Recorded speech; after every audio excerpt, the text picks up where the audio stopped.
Cette histoire commence alors que notre protagoniste est invoqué dans un nouveau monde par une déesse nommée Nolén. Nolén s'excuse auprès de notre héros et lui explique qu'il a été invoqué par accident. Elle dit que le sort d'invocation des autres mondes sélectionne au hasard un groupe d'élus à partir d'une liste. Notre héros était exclu de cette liste, mais d'une manière ou d'une autre, il a quand même été choisi par le sort. Ce sort est assez dangereux pour détruire le monde entier, c'est pourquoi il est interdit. Cependant, la nation l'a activé dans des conditions imprudentes. Nolén a été furieuse lorsqu'elle a entendu parler de l'activation, alors elle a agi rapidement pour l'arrêter. Malheureusement, elle n'a pas pu stopper ce sort. C'est pourquoi elle a amené notre héros dans cet endroit temporairement. Les véritables élus ont réussi à rejoindre l'Empire, mais notre héros se rend vite compte qu'il n'était qu'une erreur et qu'il veut simplement retourner chez lui. Malheureusement pour lui, cela ne sera pas possible. Nolén révèle qu'elle était tellement en colère qu'elle a complètement réparé le sort interdit pour qu'il ne puisse plus jamais être utilisé. Non seulement notre héros est coincé dans ce nouveau monde, mais Nolén lui révèle aussi qu'il n'a plus de corps auquel retourner. Tout ce qu'il peut faire maintenant, c'est redémarrer sa nouvelle vie dans ce nouveau monde. Le problème, c'est qu'il ne peut pas rejoindre l'Empire avec les autres, car il n'est pas un véritable élu, et il serait maltraité. Nolén lui assure qu'elle l'enverra plutôt dans une grande nation, semblable à celle que l'on trouve dans les contes de fées. Notre héros Takumi hésite, mais Nolén lui promet de lui donner sa bénédiction. Notre protagoniste apprend qu'il aura 17 ans au lieu des 40 ans qu'il avait dans son ancienne vie. Au lieu d'être un salaryman, il pourra désormais obtenir l'un des nombreux emplois de combat ou de production. Takumi aimerait vivre une vie paisible, loin des monstres. Il prévoit donc de choisir un travail de production. Nolén donne gentiment à notre garçon quelques objets pour l'aider dans son voyage et l'envoie sur le chemin. En arrivant dans son nouveau monde, notre héros découvre qu'il n'est plus un affreux loser. Il vérifie ses statistiques pour s'assurer qu'il a bien la bénédiction de la déesse, mais décide de garder le secret pour éviter tout problème. Notre garçon teste ensuite certaines de ses capacités. Takumi est ravi de découvrir qu'il se trouve véritablement dans un monde fantastique. Après avoir testé ses pouvoirs, il trouve une branche d'arbre. Grâce à sa compétence en forge, il la transforme en lance et acquiert par la même occasion la compétence de travail du bois. Takumi utilise ensuite sa compétence d'évaluation et découvre qu'il y a un véritable trésor d'herbes médicinales à proximité. Après en avoir ramassé une quantité excessive, il se rend compte qu'il n'a pas assez de place dans son sac. Heureusement, il se rappelle que Nolén lui a offert une boîte spéciale. Fabriquée spécialement pour lui, cette boîte dispose d'un espace de stockage infini. C'est alors qu'une jeune fille, Gesta, accompagnée d'un petit garnement, supplie Takumi de les aider. Takumi se prépare au combat, craignant que le Bugs Bunny enragé devant eux soit carnivore. Le lapin, semblant enragé, les attaque, mais Takumi, en véritable guerrier, lui transperce rapidement un trou en plein combat. Cette victoire lui permet d'acquérir la compétence de maniement de l'épée, bien qu'il soit stupéfait qu'un débutant comme lui puisse remporter un tel affrontement. Takumi devient un guerrier de niveau 1, mais il s'affole, car il n'avait aucunement l'intention de suivre une voie axée sur le combat. La petite fille lui explique qu'elle vient d'un village voisin et propose avec joie de guider notre héros jusque-là. Elle lui dit qu'il devrait emporter le lapin, car il est délicieux. Takumi le met alors dans sa boîte de stockage. L'enfant est impressionné par les compétences de Takumi, mais ce dernier est surpris. Elle n'aurait pas dû être capable de voir sa boîte d'objets, car il l'avait configurée pour être invisible. Pendant ce temps, à l'Empire, 3 étudiants du monde d'origine de Takumi essaient de comprendre ce qui vient de leur arriver. Une femme leur explique qu'ils sont des héros et qu'ils ont été invoqués pour utiliser leur pouvoir afin de sauver ce monde. Elle se présente comme la première impératrice de l'Empire de Sédonia, nommée Élisabeth. Alors que les garçons sont fascinés par son visage étrangement singulier, une fille nommée Akane reçoit en secret la bénédiction de la déesse. Un message lui dit de faire confiance à son instinct et Akane comprend immédiatement qu'Élisabeth n'est pas digne de confiance. De retour auprès de Takumi, les parents de Molly le remercient pour avoir sauvé leur fille. Takumi obtient la permission de rester dans le village et se réjouit d'apprendre qu'il y a un filon de minerai à proximité. Cela signifie que cet endroit est un paradis pour les artisans comme Takumi et un forgeron du nom de Bobon. Malheureusement, ce village n'a pas d'auberge, mais Takumi est abasourdi lorsque Bobon lui propose de lui construire une maison. Les villageois commencent à se préparer à la construction, et Takumi surprend tout le monde en nivelant le sol avec la magie de la terre. Ce faisant, il acquiert également la compétence de monomanipulation. Takumi perd beaucoup d'énergie, mais tout le monde est étonné qu'il puisse utiliser la magie. Les autres lui disent de ne pas s'inquiéter, car ils peuvent s'occuper de la construction de la maison à partir d'ici. Un peu plus tard, Takumi s'installe dans sa nouvelle maison. Il reconnaît que ses talents de menuisier, de forgeron et de charpentier lui ont permis de fabriquer de jolis meubles. Takumi n'aime toujours pas la façon dont le poste de guerrier a été choisi pour lui, mais il est soulagé de pouvoir le remplacer par ce qu'il voulait vraiment, le poste d'alchimiste. Takumi l'alchimiste se tourne alors vers une table avec du minerai de fer, du minerai d'argent et du minerai de cuivre qu'il a extrait plus tôt.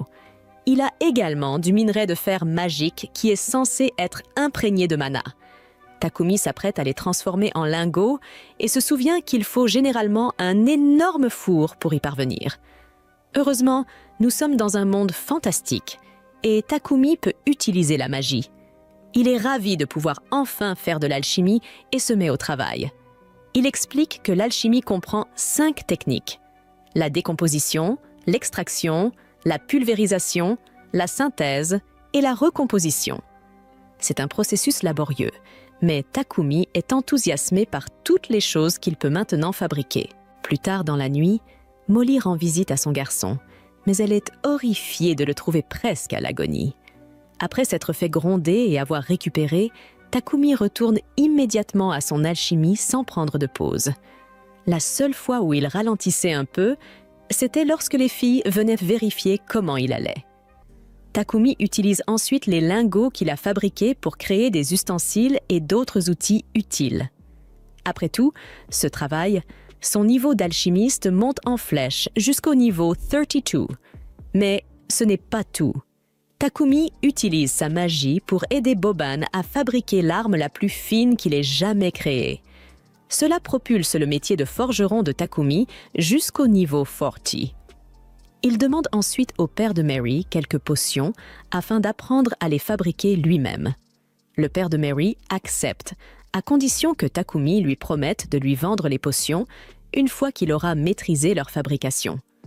Takumi commence alors à mélanger les herbes comme un alchimiste diabolique, mais remarque que la potion qu'il crée est différente de l'échantillon qu'on lui a donné. Il sent également que de la mana s'en dégage et se demande si cela est dû au fait qu'il a utilisé de l'eau magique au lieu d'eau ordinaire. Quelques instants plus tard, on retrouve Takumi en train de manger une plante quelconque et les choses tournent douloureusement mal. Heureusement, il utilise un sort de soin pour se rétablir, révélant qu'il a mangé la plante toxique intentionnellement. C'est la méthode la plus rapide pour développer une résistance et augmenter sa compétence en magie lumineuse. C'est dur pour son corps, mais il trouve du réconfort en sachant qu'il peut maintenant utiliser la magie. Le soulagement est de courte durée, car un monstre géant en forme de cochon apparaît.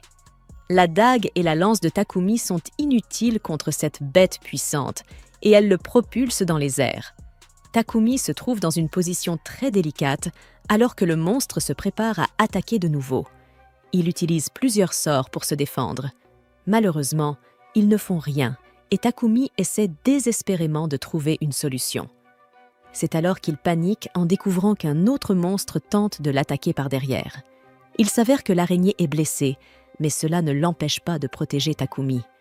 Malheureusement, le petit compagnon paie le prix de cette distraction et Takumi doit de nouveau se défendre seul. Il panique, car rien n'a fonctionné jusqu'à présent, mais il se souvient qu'il lui reste une dernière option.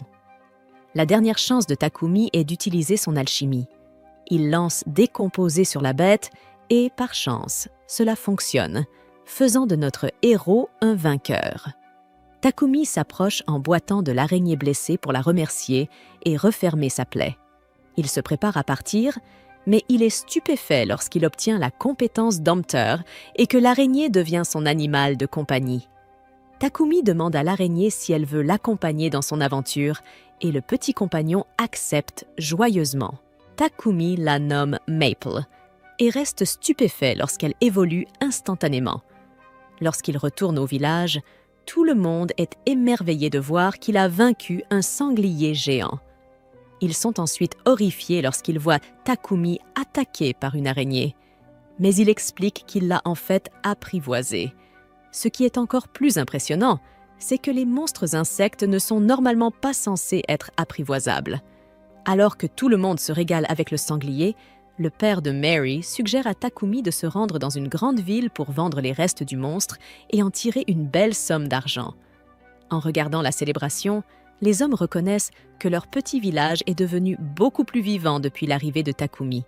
Cependant, ils sont convaincus que Takumi est destiné à accomplir de grandes choses et qu'il n'est pas du genre à rester dans un petit village.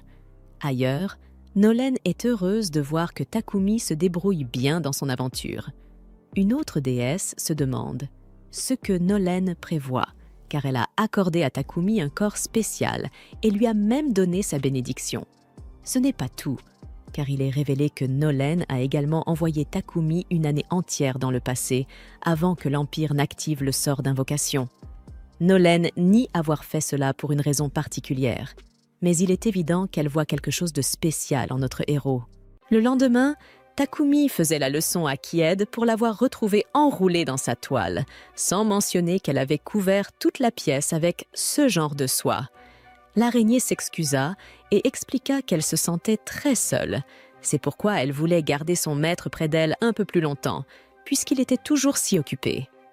En entendant cela, Takumi réalisa qu'il avait en effet négligé Kied, passant tout son temps à fabriquer des potions et d'autres objets. Réfléchissant à cela, il s'excusa aussi et promit de prendre une pause du travail pour passer du temps avec son ami. Ravie, l'araignée sauta sur l'humain, juste au moment où Martha arriva soudainement avec un repas et assista à cette scène étrange. Takumi tenta d'expliquer que son animal de compagnie ne cherchait pas à le manger, mais Martha avait déjà remarqué la quantité de soie d'araignée dans la pièce et y voyait du potentiel. Ne voulant pas gaspiller ce matériau, elle fabriqua des vêtements à partir de la soie et ses amis furent émerveillés par le résultat. En observant cela, Takumi ne s'était pas rendu compte que la soie d'araignée était si incroyable et les femmes lui expliquèrent qu'il s'agissait d'un article luxueux très recherché par les nobles. Martha tenta de communiquer avec Kied, demandant un peu plus de soie élastique, et l'araignée comprit et fournit le matériau.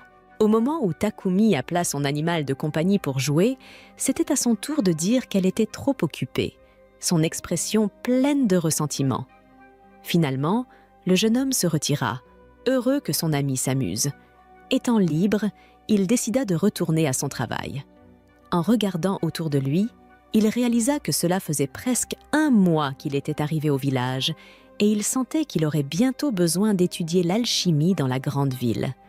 Cependant, il ne voulait pas partir sans laisser une trace dans cet endroit où tout le monde avait été si gentil avec lui. Plus tard, Takumi se rendit chez Boban et reçut son armure. En plus de cela, le forgeron mentionna qu'il avait besoin de réparer les semelles et les embouts des bottes du jeune homme, car elles n'étaient pas adaptées pour affronter les monstres de la forêt. Takumi argumenta qu'il n'était qu'un producteur et ne s'occupait pas de telles choses, mais Boban savait très bien que Takumi errait souvent seul dans les bois et n'était pas exactement ce qu'il prétendait être. Juste à ce moment-là, Bango arriva pour voir l'armure du garçon et mentionna que pour que son travail de production évolue, Takumi devait déménager dans une ville où la demande et l'offre de matériaux étaient plus grandes. Avec cela en tête, l'homme nota que des marchands de Bolton viendraient au village la semaine suivante et il avait organisé un transport pour Takumi et leur charrette. Autrement dit, le protagoniste allait déménager à Bolton. Ému, il remercia ses amis qui l'avaient tant soutenu. Excité, Takumi retrouva Martha et vit qu'elle était sur le point de jeter les entrailles d'un lapin à cornes que Banga avait chassé. Bien que ce fût la partie la plus savoureuse de l'animal, si elle était utilisée telle quelle, il y avait un risque de maladie ou de parasite. Cependant, Takumi utilisa sa magie de purification pour résoudre le problème. Immédiatement, Martha fut impressionnée que le jeune homme puisse utiliser la magie de la lumière et le remercia pour sa grande aide. Mais elle le prévint de ne pas utiliser de tels sorts devant les autres, car peu de gens en étaient capables et ceux qui le pouvaient vivaient de cette magie rare. Martha précisa que personne dans le village de Bored ne s'en soucierait. Mais comme Takumi se dirigeait vers la grande ville, il ferait bien de faire attention. En attendant les marchands de Bolton, Takumi utilisa sa semaine pour rendre service au village, travaillant à son développement et le rendant aussi sûr et pratique que possible avec un grand mur et des équipements de production plus sophistiqués. Au fur et à mesure que les jours passaient, Capek, le marchand, arriva à Bored et fut surpris de voir le mur. Après avoir négocié avec les villageois, Takumi était prêt à voyager. Bovan demanda si le garçon n'oubliait rien, et il se souvint de remettre 100 potions intérieures qu'il avait produites pour Banga au Sias, où elles seraient nécessaires pour les villageois. Capek était impressionné par la substance et tenait la bouteille sous le soleil pour admirer sa lueur. À ce moment-là, Martha et les autres villageois vinrent dire au revoir à Takumi. Molly demanda où était Kied, et le propriétaire de l'animal répondit qu'elle dormait. Banga et Bovan exhortèrent le garçon à rester fort et à prendre soin de lui, tandis que Martha lui remit une tunique que certains villageois avaient fabriquée personnellement pour l'alchimiste avec l'aide des fils produits par Kied. Plein de gratitude, Takumi s'inclina pour remercier tout le monde pour tout ce qu'il lui avait donné. Peu après, il monta dans la charrette et partit les larmes aux yeux.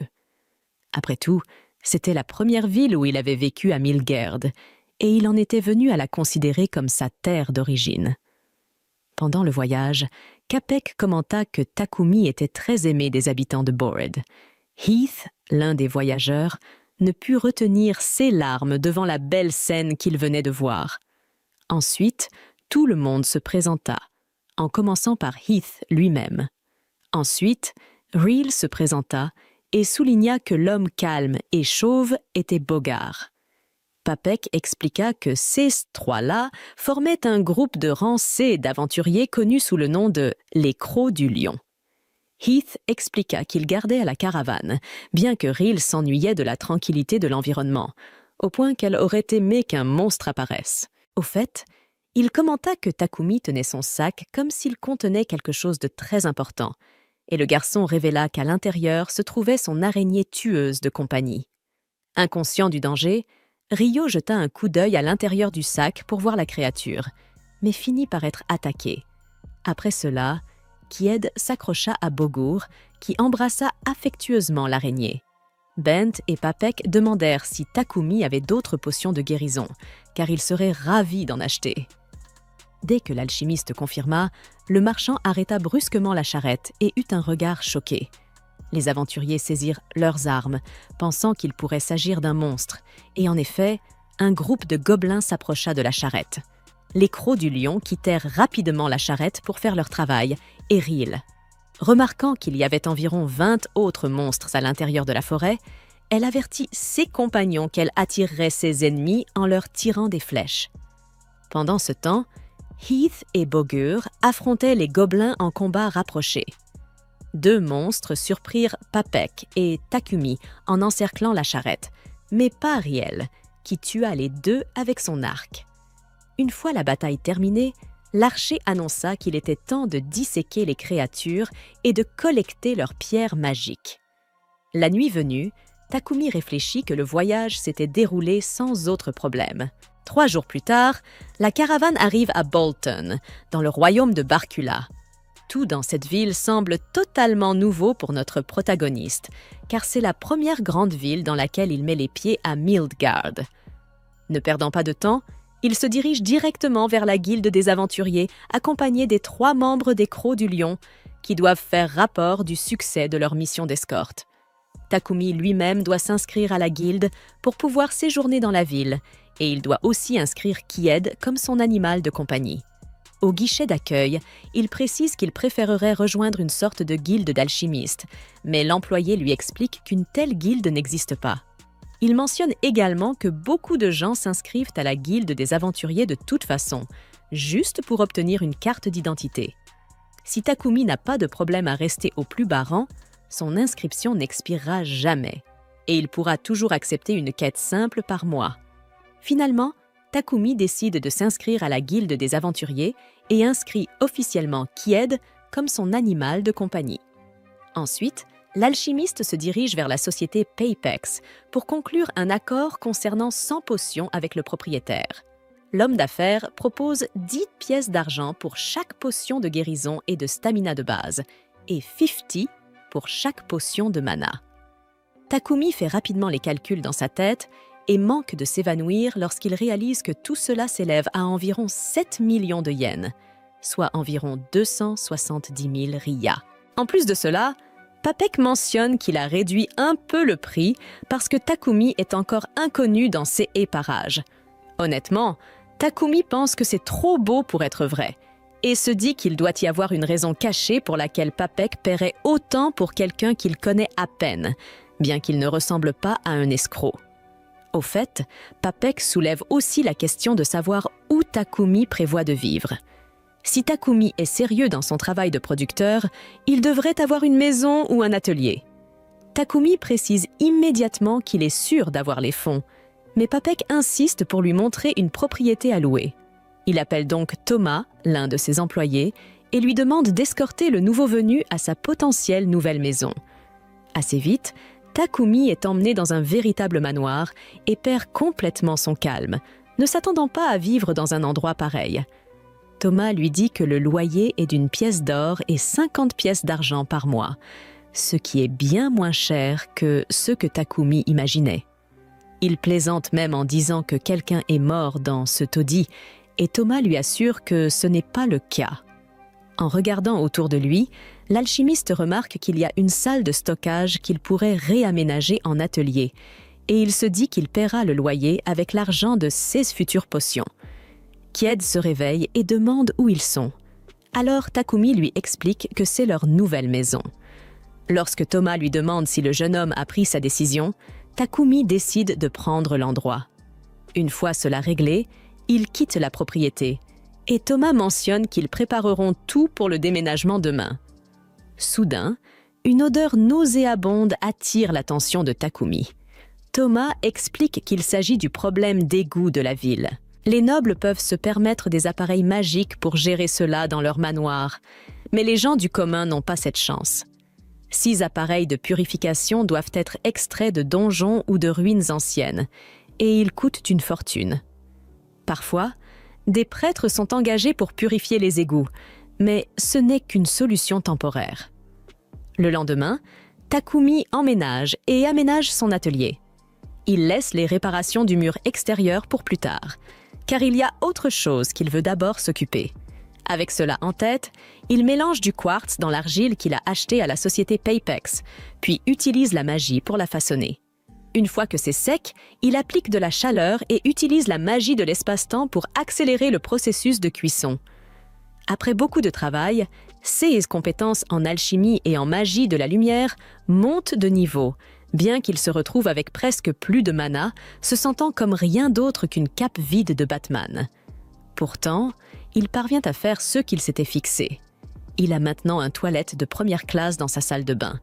Au milieu de sa célébration, il entend Paypex crier, alors il se précipite pour voir ce qui se passe. Il s'avère que le marchand est couvert de toiles d'araignée. Selon Kid, les gens aiment généralement ce genre d'accueil, mais Takumi insiste en disant que seuls les enfants de son village trouvaient cela amusant. Cependant, Papek semble étrangement à l'aise avec la texture de la toile d'araignée. Après avoir libéré le marchand, Takumi s'excuse pour les ennuis, mais Papek fait un geste pour les écarter. Il demande ensuite à utiliser les toilettes, pour être stupéfait lorsqu'il voit le toilette à l'intérieur. Takumi explique qu'il s'agit d'un toilette magique équipé d'un appareil qui décompose les déchets par purification, nettoyant l'eau et ne laissant qu'un peu de résidus inorganiques. Impressionné, Papek demande si le jeune homme a un talent particulier pour la magie de la lumière. Mais Takumi se souvient de ce que Martha lui avait dit, à savoir garder cela secret.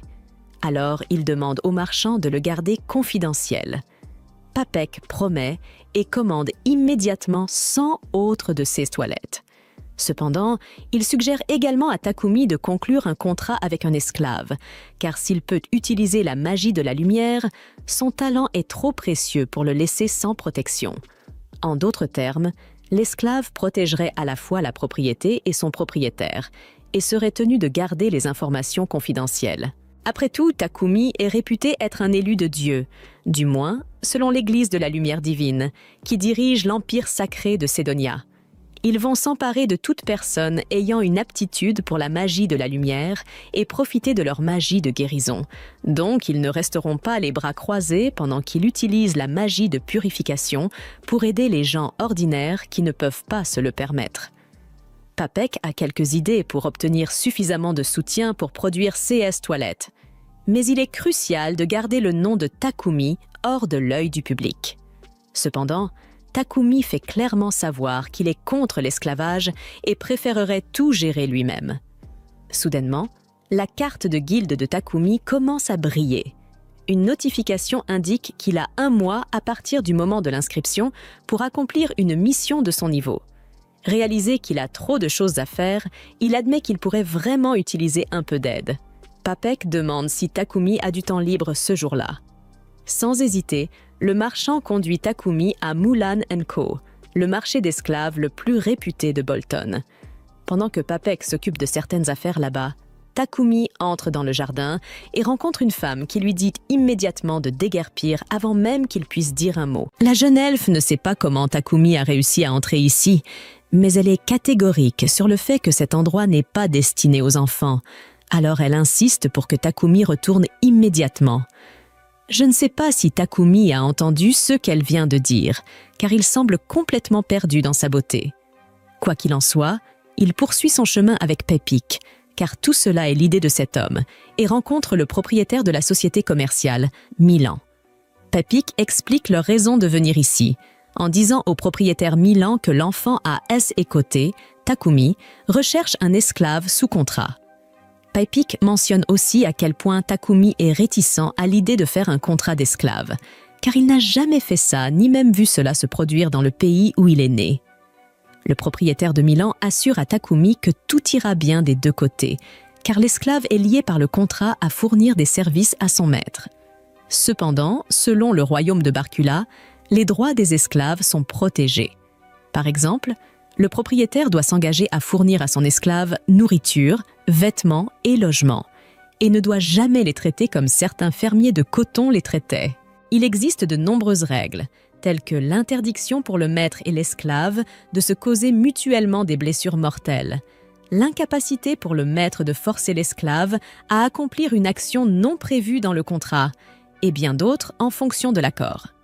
Il existe également différents types de contrats d'esclaves parmi lesquels choisir, et Pepik suggère à Takumi de choisir un contrat d'esclave de guerre, car cela l'aiderait à cacher ses pouvoirs à long terme.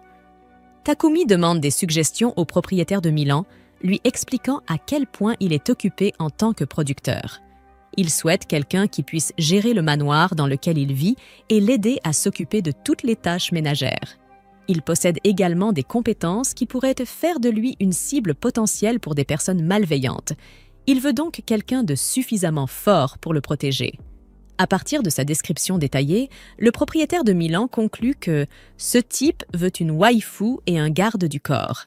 Alors elle lui suggère de prendre 2 esclaves ici. Elle amène Maria à Takumi, la décrivant comme quelqu'un qui n'a pas de famille et qui a été enlevé par des bandits à un très jeune âge. Maria est compétente en lecture et écriture et elle peut s'occuper des tâches ménagères générales, donc Madame le propriétaire pense qu'elle est la candidate idéale pour être la gestionnaire du manoir de Takumi. Eika, sa waifu, Takemi, devenant timide à l'idée d'avoir une belle fille dans sa maison, se retrouve tout embarrassée et rougissant en parlant de son manoir à Maria, lui demandant si elle ne rencontrera pas de problème pour gérer une maison aussi grande. Takemi lâche aussi, un peu maladroitement, combien Maria est mignonne. Ce qui le perturbe, car il pense qu'une personne comme elle devrait avoir de nombreuses propositions. Maria est submergée par ce compliment, mais elle répond honnêtement à Takemi, lui disant qu'elle est seulement bonne pour les tâches ménagères et qu'elle ne peut rien faire d'autre, comme satisfaire les besoins de son maître, ce qui explique pourquoi personne ne la choisit généralement. Takemi, qui n'avait aucune intention de le faire, accepte de former un contrat avec Maria et demande au propriétaire de Mulan de lui montrer l'autre candidate potentielle pour être son garde du corps. Malheureusement, la dame affirme qu'ils n'ont actuellement pas d'esclaves de guerre, ce à quoi Maria mentionne qu'ils ont Sophia de disponible. Mademoiselle Mulan n'est pas contente et réprimande Maria pour avoir parlé sans permission, lui ordonnant de retourner tranquillement dans sa chambre et de préparer ses affaires.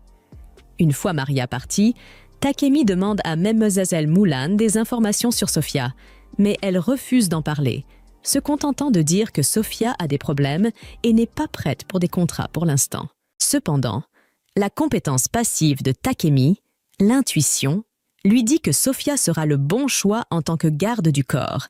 Alors il supplie Mademoiselle Mulan de lui permettre au moins de lui parler.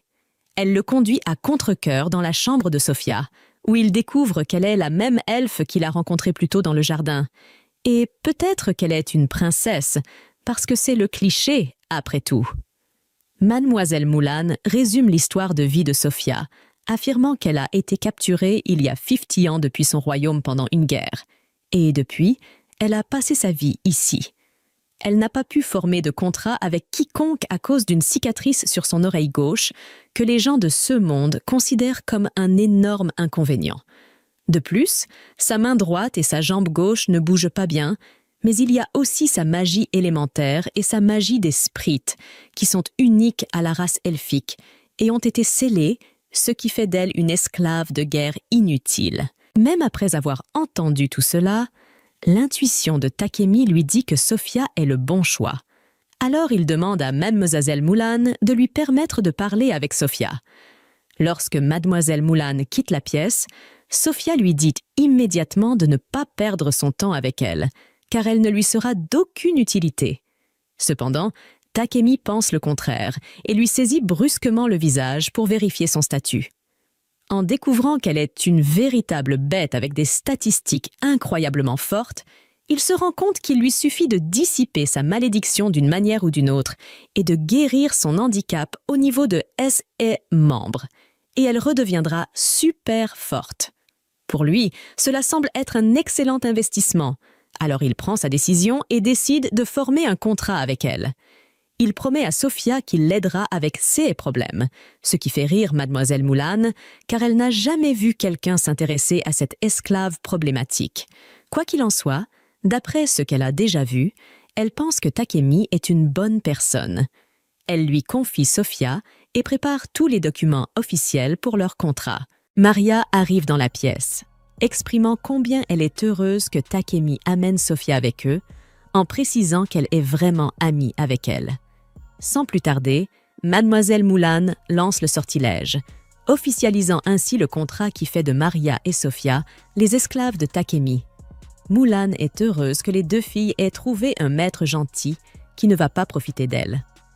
Takemi ramène Maria et Sophia à son manoir, où il est immédiatement accueilli par un câlin serré de sa petite araignée de compagnie, Maple, qui mourait d'envie de le revoir. En voyant une araignée tueuse comme l'animal de compagnie de leur maître, les deux filles réalisent instantanément à quel point ce voyage pourrait être dangereux. Quoi qu'il en soit, Takemi leur fait faire le tour de la maison et leur attribue chacune une chambre, car il y a beaucoup de chambres dans son manoir.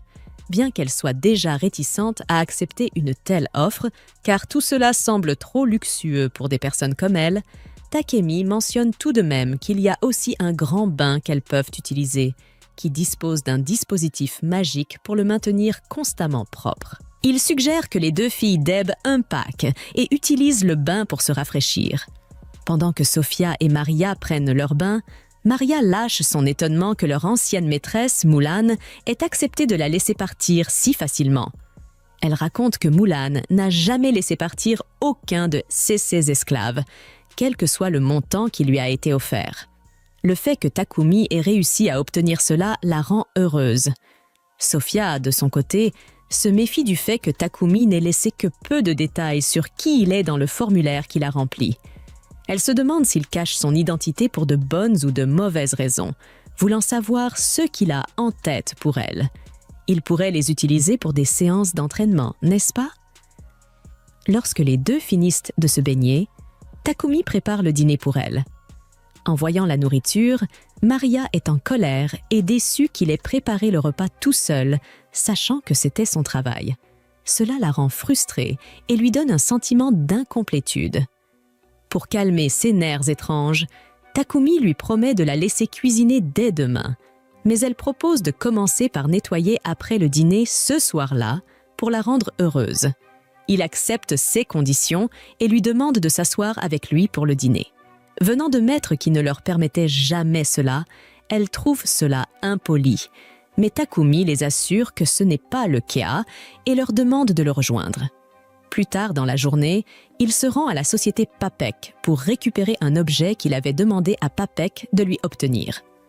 Après être parti de là, il tombe sur une église et est surpris de ne jamais l'avoir vue auparavant. Il entre et découvre une magnifique statue de Lady Nalen. Sans hésiter, il se met à genoux pour prier devant elle. Après l'avoir remerciée pour ses bénédictions, il se souvient que les habitants de Sédonia l'avaient toujours dénigré et se demande pourquoi il faisait cela. À ce moment-là, elle se révèle à lui pour répondre à sa question. La voir le fait perdre son calme inexistant. Il commence à se chamailler comme une petite fille lors d'un concert de Beyoncé. Ignorant son comportement enfantin, elle révèle qu'elle n'a rien à voir avec l'église de Sédonia. De plus, elle lui parle de l'existence de deux religions dans ce monde, chacune avec sa propre église. La première église s'appelle l'église du culte de la création, qui vénère Lady Nalen, tandis que la seconde, l'église de la lumière divine, vénère un dieu inconnu. Sédonia avait forcé ses habitants à croire en le dieu de l'église de la lumière divine, ignorant Lady Nalen. Malgré tout cela, elle avait choisi de ne pas intervenir. Le fait qu'elle ait choisi de rester ignorante a conduit les Sédoniens à l'invoquer accidentellement depuis un autre monde. Par culpabilité, Lady Nalen avait décidé de lui accorder une bénédiction exceptionnelle. Cependant, juste à ce moment-là, elle le prévient qu'il commencerait lentement à perdre la partie de la bénédiction qui l'aidait à grandir et à rencontrer facilement des gens. En entendant cela, Takumi se rend soudainement compte qu'il avait effectivement cette bénédiction. En considérant à quel point il était facile pour lui de rencontrer des gens ou de se rendre dans des endroits, elle le laisse régler cela par lui-même et ne veut pas être une nourrice pour un lâche. Heureusement, Takumi réalise maintenant à quel point il est cuit. 1 an plus tard, dans le royaume de Sidonia, le roi est curieux de savoir comment se déroule l'entraînement des 3 héros qu'ils ont invoqués en utilisant le sort d'invocation maléfique. Il espère qu'ils deviendront assez puissants pour satisfaire ses besoins. Bien que le trio ait eu des doutes sur ce nouveau monde, ils semblent avoir été convaincus après avoir été persuadés par la magnifique Lady Elizabeth. Quel groupe de pervers héroïques! On pourrait penser que les 3 idiots progressent dans leur entraînement, mais ils ne parviennent même pas à abattre un seul instructeur de taille grande. Juste au moment où l'on pensait avoir vu le pire, l'un d'eux, qui se trouve choquant être une fille, est sur le point de quitter l'entraînement lorsque Lady Elizabeth l'informe de la nécessité de s'entraîner. Se retournant, elle se méfie des véritables intentions de Lady Elizabeth. De retour chez Takumi, il arrive et finit par renverser les affaires qu'il a obtenues. Sofia essaie de ramasser l'objet qu'il a pris de Papek, mais il utilise précipitamment sa magie de boîte à objets pour le cacher. Avant cela, elle avait vu un sceau magique sur l'objet et a trouvé suspect qu'il le cache d'eux. Avant qu'il ne soit noyé dans l'embarras, il lui demande de le laisser seul pendant qu'il se dirige vers son atelier. Lorsqu'il part, Sofia continue de se demander ce qu'il pourrait bien cacher. Elle se faufile discrètement dans l'atelier pour l'espionner et le trouve en train de se couper avec un couteau imbibé de potions. À première vue, il ressemble à un toxicomane. Après s'être coupé, il guérit précipitamment les blessures et se met à crier comme un bébé. En tentant de recommencer, il raconte combien Maria a été cruelle pour lui avoir suggéré cela. En entendant le nom de Maria, Sofia fonce dedans, cherchant à savoir ce qu'il prévoit de faire avec Maria. Elle le menace de lui faire du mal si quoi que ce soit arrive à Maria, mais avant qu'elle puisse finir sa menace, il s'évanouit. Lors de cet incident, Takumi comprend qu'elle est épuisée. Il soigne la blessure dans sa main, ce qui l'aide à monter de niveau comme il le souhaitait. Monter de niveau lui donne le pouvoir d'effectuer un soin supplémentaire, un sort qu'il peut utiliser pour dissiper le sort de Sofia. Sans perdre de temps, il lance le sort sur elle et son oreille gauche retrouve sa forme d'origine. Quand Sofia se réveille, elle se demande pourquoi elle se sent si légère. Immédiatement, il demande à Maria de fuir, l'informant que Takumi souhaite lui faire du mal. Cependant, Maria lui explique que Takumi l'a guérie de sa malédiction. Elle lui tend un miroir pour qu'elle vérifie son oreille et l'idiote réalise à quel point elle avait tort depuis le début. Elle remercie Takumi et il lui explique pourquoi il avait mentionné le nom de Maria plus tôt. Après avoir entendu son explication, Sofia tombe à genoux et jure une loyauté éternelle à Takumi. En voyant cela, Lady Nalen est très satisfaite. Takumi se retrouve dans une bibliothèque, feuilletant plusieurs livres d'alchimie pour plonger plus profondément dans la magie de ce monde. À sa grande surprise, il y a à peine de connaissances substantielles concernant l'alchimie, ce qui le pousse à se demander pourquoi l'alchimie a sombré dans l'obscurité malgré ses mécanismes simples. Il déduit que la plupart des textes sur l'alchimie sont des vestiges d'une civilisation magique ancienne. Commodément, Takumi peut comprendre toutes les langues de ce monde grâce aux bénédictions de Lady Nolan, ce qui est probablement la seule raison pour laquelle il trouve une alchimie aussi complexe et semblable à un domaine incroyablement simple. Après avoir acquis les connaissances nécessaires, Takumi rentre chez lui, où Maria l'accueille avec des sandwichs pour le déjeuner. En mangeant, Maria commence à parler à elle-même de la chaleur qu'elle a ressentie en voyant Takumi et Sofia se réconcilier hier.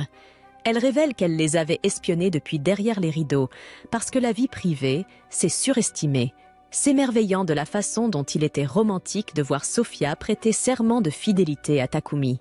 De la manière dont elle le décrit, cela ressemblait à un chevalier jurant de protéger une princesse, sauf que, dans ce cas, Takumi est la princesse. Maria et Maple sont toutes deux d'accord pour dire que Takumi fait une princesse adorable, à la grande honte de ceux derniers. La réponse de Takumi, un sourire crispé si tendu qu'il pourrait rivaliser avec une séance de sport. Plus tard, Takumi sort pour se concentrer sur son entreprise de production.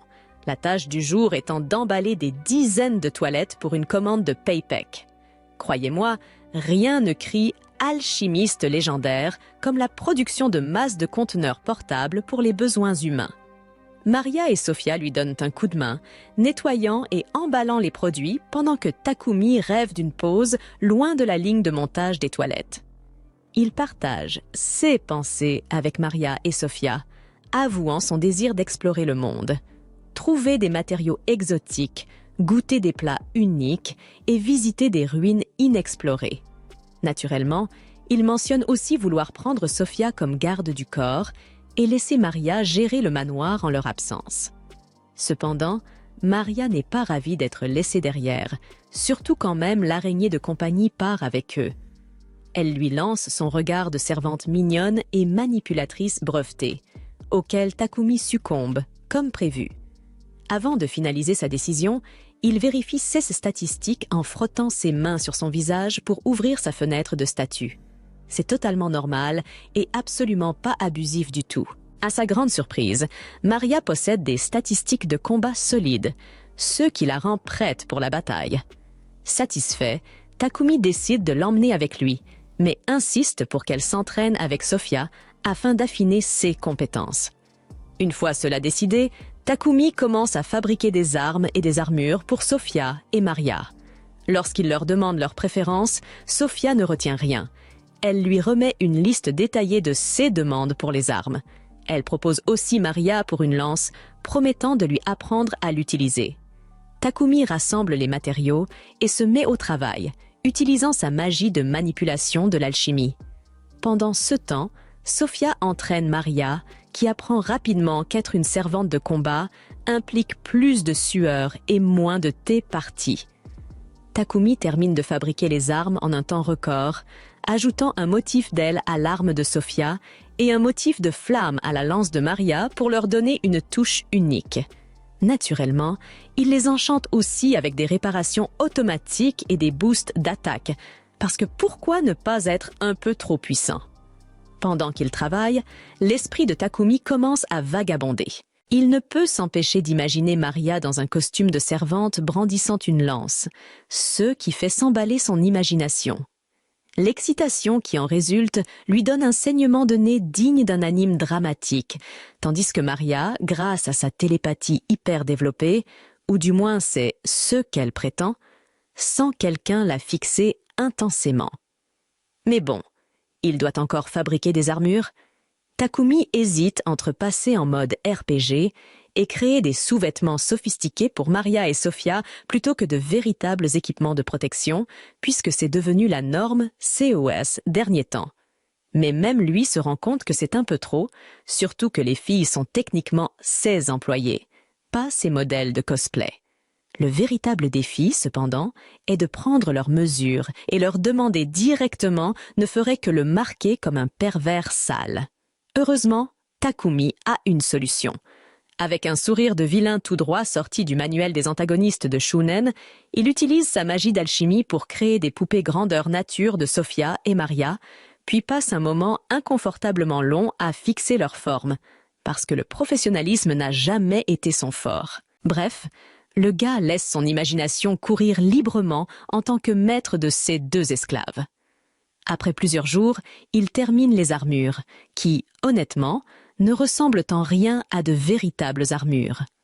Dans le cas de Sophia, elle n'a rien de plus qu'une simple plastron, tandis que l'armure de Maria est essentiellement un uniforme de servante rouge. Puisque les cerveaux de ces filles semblent câblés pour ne jamais remettre en question si elles sont objectivées, elles apprécient les créations de leur maître. Cependant, Sophia fronce un sourcil, se demandant comment Takumi a réussi à adapter parfaitement leur taille sans prendre de mesures. Takumi, bien sûr, garde cela pour lui.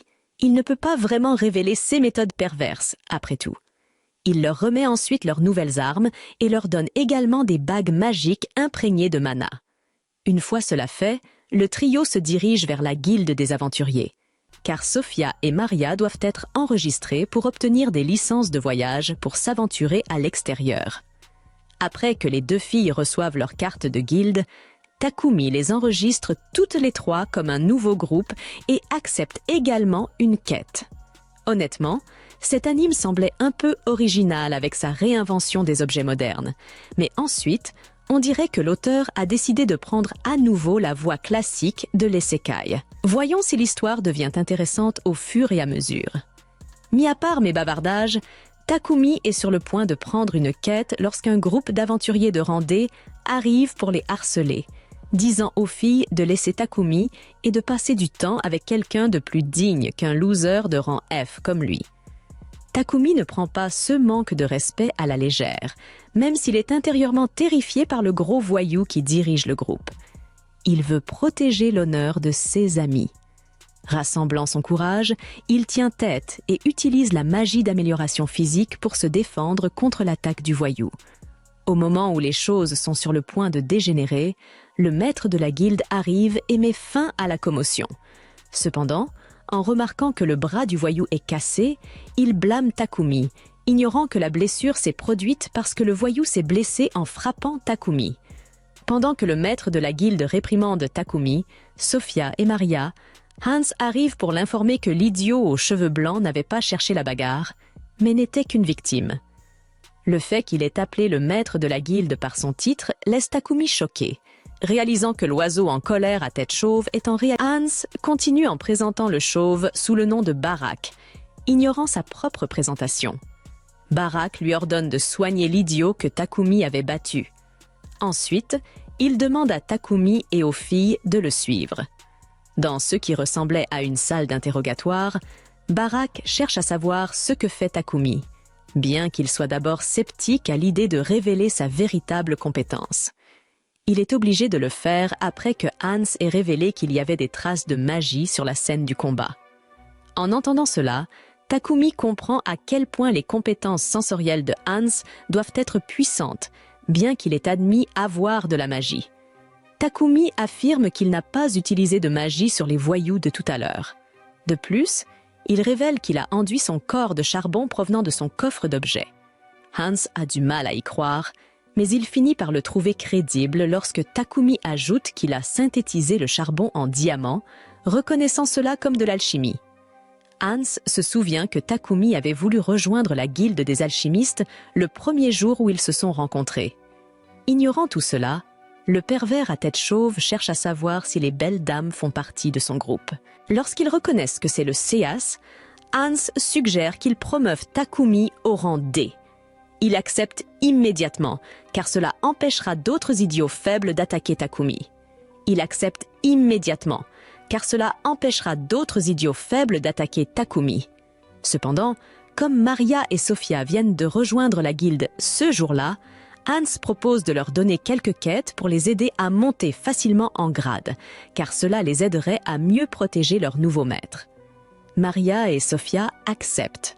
Plus tard dans la journée, elles se rendent dans les bois pour accomplir leur quête. Apparemment, 3 quêtes leur ont été confiées.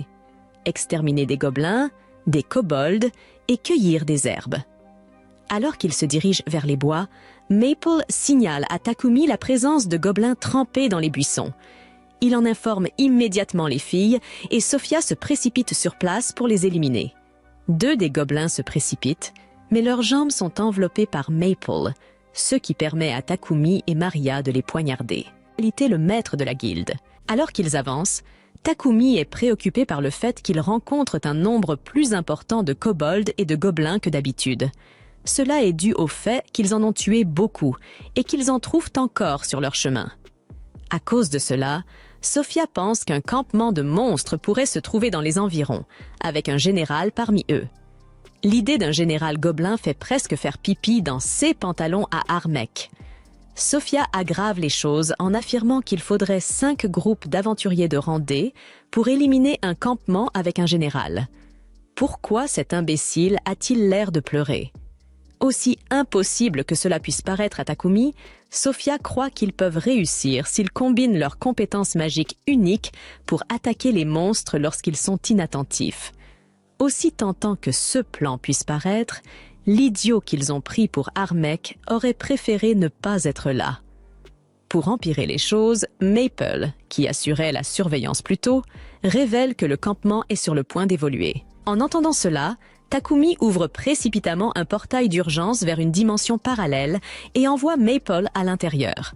En continuant, il tombe sur le camp des monstres, et Sophia estime qu'il y en a environ 300 à 400. Ce nombre effraie Takumi, et il reconsidère leurs options. Si tant est qu'il ait été un homme dans cette situation. Après avoir localisé précisément l'ennemi, Sophia, Maria et Takumi lèvent leurs mains fermement serrées pour révéler leurs anneaux magiques, prêts à lancer leurs attaques spécifiques sur les monstres. Des pouvoirs de vent de Sophia, à la pile de roches de Maria et à la tempête de feu de Takumi, toutes CS attaques combinées suffisent à semer la panique dans le camp des monstres en éliminant un grand nombre d'entre eux. Juste au moment où le pauvre Takumi, complètement perdu, pense qu'ils ont réussi, le horrible général gobelin et 2 chevaliers surgissent des décombres, dégoûtés par leur apparence. Sophia charge le général, laissant les chevaliers à Takumi et Maria, bien que Takumi soit un chat effrayé. Il défend l'attaque des gobelins et la fait exploser dans un tourbillon de magie de feu. Finalement, ils accomplissent les quêtes et arrivent à la guilde, très épuisés. La quantité de pierres magiques qu'ils ont récoltées laisse Hans choqué. Il se demande comment ils ont pu accomplir la quête en seulement une journée. Sa surprise le pousse à les inviter à l'arrière, où ils rencontreront à nouveau le maître de la guilde. Tout comme Hans, le maître de la guilde est choqué jusqu'aux os. Il se demande comment ils ont pu accomplir une telle quête aussi rapidement, surtout qu'il aurait fallu un grand nombre d'aventuriers de rang D pour réaliser cet exploit. Avant qu'il ne puisse dire plus de bêtises, Maple revient de son évolution sous une forme mi-humaine. Elle gifle d'abord l'imbécile à tête chauve avant de se révéler. Alors que Takumi et Sophia sont choqués par la forme actuelle de Maple, Maria est excitée de pouvoir enfin entendre Maple parler. Pendant ce temps, Takumi est promu au rang E, tandis que les filles sont promues au rang F. Plus tard dans la journée, Maria approche Takumi pour lui parler de ses projets de fabriquer des sous-vêtements pour elle et Sophia. Lorsqu'il voit le design que Maria a, cela ressemble à celui d'un homme. Alors le pervers lui suggère quelque chose de plus féminin en le dessinant sur le papier. Voir cela fait rougir Maria de manière incontrôlable et elle lui supplie de le faire pour elle. Pendant qu'il parle, Maple vient informer Takumi de l'arrivée de Papek. Cependant, Papek s'était évanoui après avoir vu le corps mi-humain de Maple. Lorsqu'il reprend connaissance, il informe Takumi que le seigneur de Bolton souhaite le voir. Cela est dû aux toilettes qu'il avait fabriquées plus tôt pour aider au processus de purification de la ville. Lorsque Takumi va rencontrer le seigneur, il est remercié encore et encore pour sa contribution à la ville. Ce geste lui fait voir le seigneur comme une bonne personne. Plus tard dans la journée, Maple livre les sous-vêtements pour les filles. En les tenant, elle les trouve très confortables et cherche à savoir si elles peuvent les enfiler devant lui. Je crois que j'aime bien où cela mène. Cela pousse le naïf Virginal à paniquer et il court dans sa chambre en hurlant comme une petite fille. Après toute cette excitation, Takumi devait se rafraîchir. Alors il décida que son prochain projet serait de créer des réfrigérateurs. Une fois son travail terminé, il explique aux filles que les réfrigérateurs serviront à garder les aliments au frais, afin qu'ils ne se gâtent pas. Et elles sont toutes ravies de sentir l'air froid qui en sort. Pour fabriquer les réfrigérateurs, Takumi a synthétisé du fer, du chrome et du nickel pour obtenir de l'acier inoxydable. Puis, il a ajouté un dispositif magique enchanté avec de la magie de refroidissement. Mais malheureusement, son réfrigérateur ne peut pas faire fonctionner Halo. Même ainsi, Maria remercie Takumi, car elle peut désormais cuisiner avec des ingrédients frais quand elle le souhaite. Takumi a l'intention de donner un des réfrigérateurs à Maria, tandis que les deux autres seront envoyés à Papex pour être vendus. Une fois cela fait, Takumi prévoit de passer à son prochain projet. Sophia lui demande s'il va encore fabriquer quelque chose de nouveau, mais en réalité, Takumi pense plutôt à apporter quelques ajustements à leur équipement. Il y a certaines choses qu'il veut améliorer depuis leur combat contre tous ces gobelins, et comme ils vont bientôt voyager, Takumi veut que leur équipement soit aussi performant que possible. Il aimerait donc fabriquer un ensemble en mithril et en adamantite. Takumi se rend à la guilde pour demander à Hans s'il y a des forgerons dans les environs qui savent travailler l'adamantite et le mithril. Cependant, CS métaux sont très rares, donc peu de personnes possèdent ce savoir-faire. Si Hans devait deviner, les seuls capables de les manier seraient les nains de Namstel, mais c'est très loin, donc Takumi ne peut pas s'y rendre. Takumi accepte finalement qu'il ne trouvera pas de forgeron compétent dans l'immédiat. Mais avant qu'il ne parte, Hans lui parle d'une ville appelée Koraz, près du royaume de Barcula. S'il s'y rend, il pourrait y extraire du mithril et de l'adamantite. Cependant, l'accès aux mines est réservé aux membres de la guilde des forgerons, ce qui risque de compliquer les choses. Heureusement, Hans connaît un excellent moyen de contourner cette règle. Disons, hypothétiquement bien sûr, que Takumi accepte une quête pour exterminer les monstres qui apparaissent dans cette mine. Et si, toujours hypothétiquement, il tombait sur du mithril en chemin, rien ne l'empêcherait alors d'extraire CS métaux. À ce moment-là, le maître de la guilde surgit de nulle part et annonce qu'il a la quête parfaite pour Takumi. Il explique que la guilde commence à manquer de bois et que l'hiver approche, donc ils ont besoin de quelqu'un pour en rassembler. Les Tréants errent généralement autour des mines de Horace, et puisque Takumi cherche justement une excuse pour entrer dans les mines, le maître de la guilde pense qu'il n'aura aucun mal à faire un peu de collecte de bois en même temps. De plus, puisque Takumi se rend déjà là-bas, le maître de la guilde veut qu'il escorte quelqu'un avec son groupe, mais cela commence à ressembler à beaucoup de travail. Takumi n'a jamais pris en charge une mission d'escorte auparavant, alors il demande pourquoi les membres de Lionfang ne peuvent pas s'en occuper à sa place. Le maître de la guilde explique que Lionfang est actuellement en mission ailleurs, donc ils ne peuvent pas le faire, et Takumi est la seule autre personne à qui il peut demander. Takumi finit par accepter la mission d'escorte, mais il ne connaît toujours pas bien la route vers Horace, alors il demande à Hans combien de temps cela prend pour y aller. Hans lui répond qu'il faut 7 jours en chariot tiré par des chevaux, mais seulement 4 jours avec un cheval monstre, car ils sont 2 fois plus rapides que les chevaux ordinaires. Takumi trouve que le cheval monstre est une excellente idée, alors il demande s'il peut en emprunter un. Malheureusement, Ril arrive à ce moment-là pour lui dire que tous les chevaux monstres sont déjà utilisés par Lionfang. Hans est surpris de voir Ril de retour si vite, mais ce dernier explique que lui et son groupe n'ont pas encore terminé leur quête. Il a simplement tué un buffle noir en chemin, alors il est revenu pour le déposer avant qu'il ne pourrisse. Il doit repartir dès le matin pour rattraper le reste de Lionfang. Mais puisqu'il passe la nuit en ville, Takumi lui propose de loger chez lui et de prendre un bain. Ril est ravi à l'idée d'un bain, alors il accepte volontiers l'offre de Takumi. Takumi est ravi de l'entendre, mais il a encore quelque chose à faire, alors il dit à Rel qu'il peut simplement l'attendre chez lui.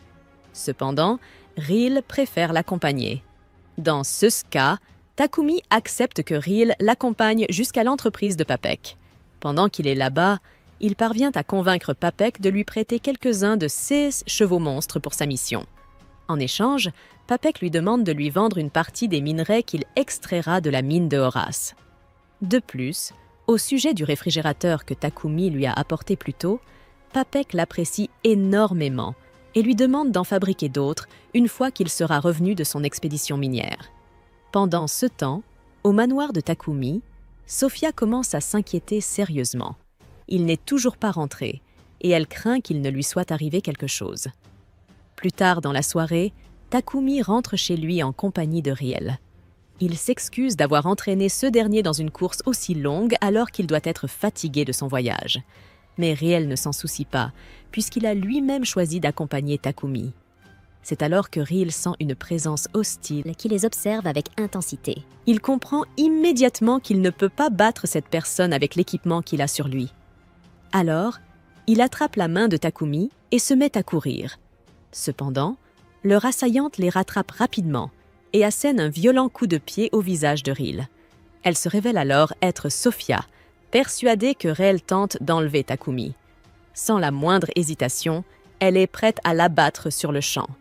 Cependant, avant qu'elle ne puisse porter le coup fatal, Takumi s'interpose et lui dit qu'elle se méprend totalement sur la situation. Après avoir écouté ses explications, Sophia s'agenouille et s'excuse sincèrement auprès de Riel pour avoir failli le tuer sans raison. Riel va bien, donc il pardonne à Sophia, mais il a maintenant une foule de questions à poser à Takumi. Et cette liste de questions ne fait que s'allonger lorsqu'ils arrivent enfin chez Takumi et que Riel découvre d'autres jolies filles sur place. Intrigué, il demande à Takumi ce qui se passe. Takumi lui explique alors qu'il avait besoin d'une domestique pour entretenir la maison et de quelqu'un pour le protéger. Alors, il a engagé Sophia et Maria. Quant à Maple, elle a simplement évolué à un moment donné. Riel est ravi de revoir Maple sous sa nouvelle forme et Maple se souvient de lui. Mais elle ne l'aime toujours pas.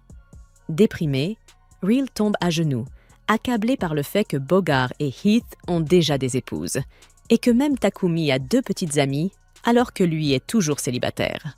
Takumi corrige immédiatement Riel et lui dit qu'il ne sort avec ni Sophia ni Maria. À ces mots, Riel voit une opportunité et tente sa chance en demandant à Sophia si elle envisagerait de sortir avec lui. Elle le rejette immédiatement, tout comme Maria, laissant Riel une fois de plus complètement anéanti. Un peu plus tard, alors que Riel pleure dans le bain, Takumi discute avec Maria et Sophia de la mission qu'il a acceptée pour pouvoir extraire du mithril et de l'adamantite. Sophia trouve que c'est une bonne idée, car le bois de Tréant est un matériau précieux, et tout le monde est d'accord. Takumi annonce alors qu'ils partiront dans 3 jours. Le lendemain matin, Riel quitte la ville pour rejoindre le reste de Lionfang. Une fois qu'il est parti, Takumi décide de commencer à travailler sur un nouvel équipement pour leur chasse aux Tréants. Il se forge une épée en carbure de tungstène capable d'absorber la magie. C'est déjà une arme redoutable, mais elle est trop grande pour être utilisée telle qu'elle.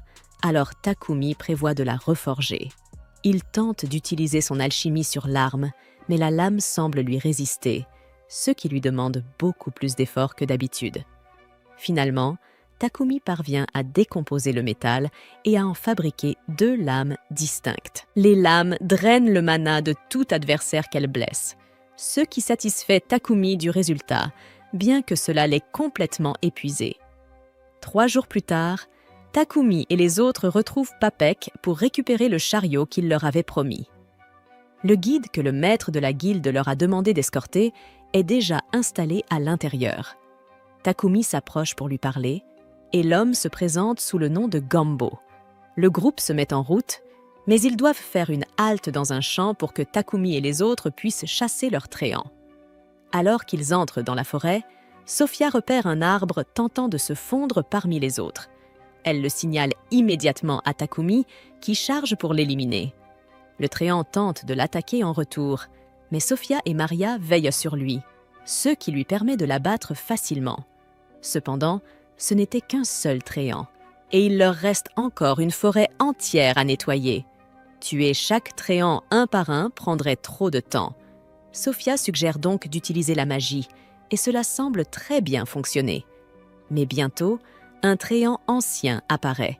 Peu importe la quantité de magie qu'ils utilisent pour l'attaquer, il ne cesse de se régénérer.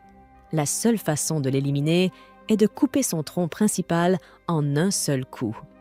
Sophia ordonne alors à Takumi d'enrober son épée d'énergie et de lancer une attaque pendant qu'elle et Maria lui couvrent le dos. Ensemble, ils parviennent enfin à abattre le tréant ancien et récupèrent des matériaux grâce à leur chasse aux tréants, leur permettant ainsi de poursuivre leur voyage vers Horace. À leur arrivée à Horace, ils se rendent à la guilde locale des aventuriers. Là-bas, Gambo leur montre une quête qui recherche des volontaires pour exterminer les taupes monstres dans les mines. 6 créatures se nourrissent de minerais, ce qui en fait une menace sérieuse. En acceptant cette mission, ils obtiendront l'autorisation d'entrer dans les mines. Un peu plus tard, le groupe commence à extraire des minerais, et ils ont beaucoup de chance. Il ne leur faut pas longtemps pour trouver du mithril et de l'adamantite. Cependant, ces minerais attirent des taupes monstres cachées sous terre, obligeant le groupe à se préparer au combat. Avant que l'une d'elles n'émerge, Takumi réfléchit un instant et trouve une excellente stratégie. Dès que la taupe apparaît, il l'aveugle avec de la magie lumineuse, ce qui la fait s'effondrer, et ils peuvent ainsi l'éliminer facilement. La méthode de Takumi permet d'éliminer rapidement les taupes, mais Sophia et Maria sont un peu déçues, car elles n'ont même pas eu l'occasion de combattre. Le voyage d'extraction s'étant avéré fructueux, ils rentrent tous à Bolton quelques jours plus tard. Dès son retour, Takumi se rend à la boutique de Gambo pour apprendre à travailler le mithril et l'adamantite. Gambo explique le processus d'extraction du métal à partir du minerai. Après de nombreux efforts, Takumi parvient à créer du mithril et de l'adamantite qu'il commence aussitôt à utiliser pour fabriquer toutes sortes d'équipements magiques. Une fois son travail terminé, il donne le nouvel équipement à Maria et Sophia pour qu'elles puissent le tester. Les filles sont émerveillées par la légèreté et la solidité de leur nouvelle armure, d'autant plus qu'elle est désormais imprégnée de magie. Takumi leur explique qu'il a intégré des enchantements correspondant à leur élément de prédilection. Quant à sa propre armure, il l'a dotée d'un enchantement conférant une amélioration extrême de l'agilité, lui permettant de se déplacer à une vitesse incroyable. Cependant, dès qu'il essaie d'impressionner les autres en démontrant sa vitesse, l'univers semble refuser de le laisser faire, et il finit par s'écraser face la première contre un mur. Faisant abstraction de ce moment embarrassant, Takumi leur présente ensuite les nouvelles armes qu'il a forgées ainsi que les enchantements qui y sont appliqués. Sophia et Maria adorent leur nouvelle lance, mais Sophia a une requête à formuler. Elle est prête à donner sa vie pour protéger Takumi et lui demande donc s'il peut lui fabriquer un bouclier afin qu'elle puisse mieux assurer sa protection. Takumi trouve que c'est une bonne idée, mais il rappelle à Sophia qu'elle devrait accorder autant de valeur à sa propre vie qu'à la sienne. Nolan, qui observait Takumi depuis un moment, est satisfaite de tous les progrès qu'il a accomplis. Elle est convaincue qu'il aura besoin de toute la force qu'il pourra obtenir pour affronter les batailles qui l'attendent. 1 an dans le futur, à l'époque où les autres héros ont été invoqués, nous retrouvons Akira et Yamato après la fin de leur entraînement. Ils reçoivent une mission du roi de Samandar. Franchement, ils ont l'air assez malfaisants à présent. Retour dans le présent, Takumi vient de terminer le travail sur les boucliers que Sophia lui avait demandé. Bien que Sophia soit la personne qui en avait fait la demande, elle se sent un peu coupable en voyant à quel point cela a épuisé Takumi. Elle aurait aimé qu'il ait un assistant pour l'aider dans sa production. Pendant ce temps, dans la capitale royale, le seigneur reçoit une lettre de Sédonia. Il semble qu'ils aient entendu parler des toilettes de Takumi et de la magie de purification qu'il utilise. Bien qu'ils ne sachent pas encore qui est Takumi, ils ont l'intention de prendre des mesures contre lui. Dans les jours qui suivirent, un messager de Sédonie s'approcha du roi de Barkula au sujet des artefacts magiques utilisés pour purifier ces égouts, car l'Église de la Lumière divine avait dénoncé cette pratique auprès du pape du Saint-Empire de Sédonie.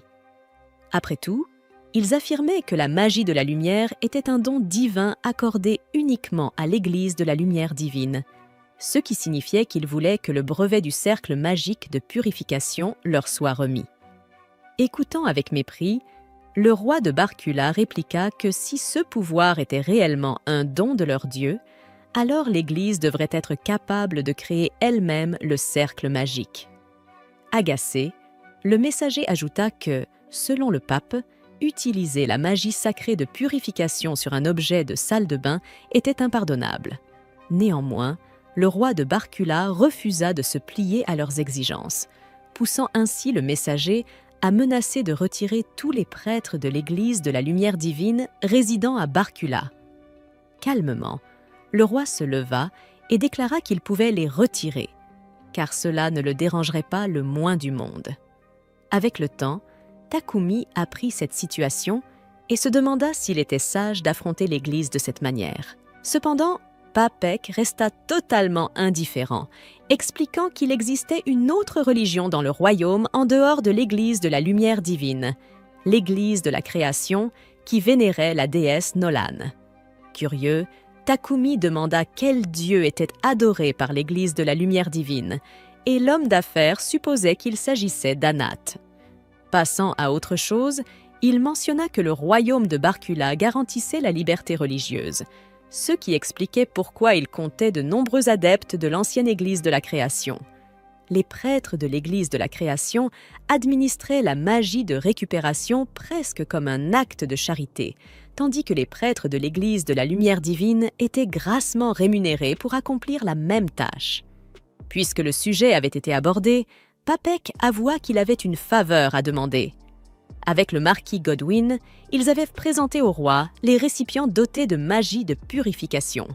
Et désormais, Sa Majesté souhaitait rencontrer l'alchimiste en personne. Papek précisa que le roi serait particulièrement contrarié si le jeune homme refusait l'invitation, et voyant Takumi hésiter, l'homme d'affaires joignit ses mains en prière et le supplia pratiquement d'accepter. Ainsi, Takumi rentra chez lui ce soir-là pour annoncer qu'il se rendait à la capitale royale, Bakolatos, et demanda la compagnie de ses servantes, qui étaient ravies de faire partie de ce voyage important, leur toute première visite dans un lieu aussi prestigieux et renommé. Takumi prévint qu'il partirait dans 1 semaine et, durant cet intervalle, il devait préparer plusieurs choses.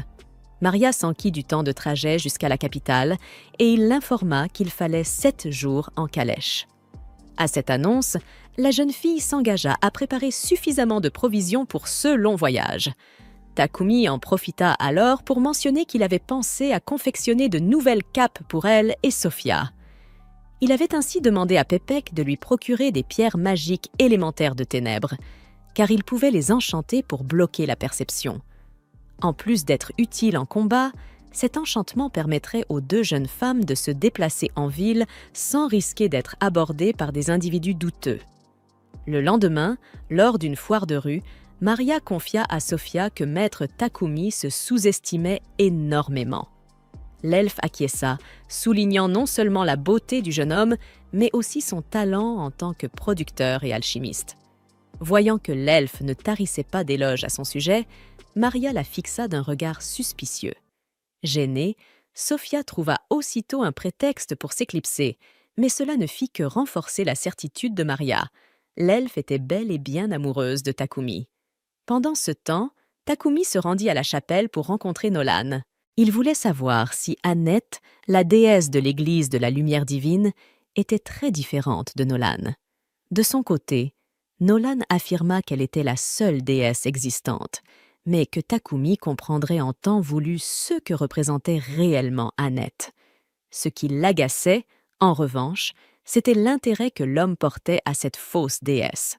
Takumi expliqua que, dernièrement, le Saint-Empire de Sédonie s'était rapproché de lui, et, se rappelant que certaines bénédictions de Nolan pouvaient être annulées en fonction de ses actions, il soupçonnait que cela ait attiré l'attention de Sédonie.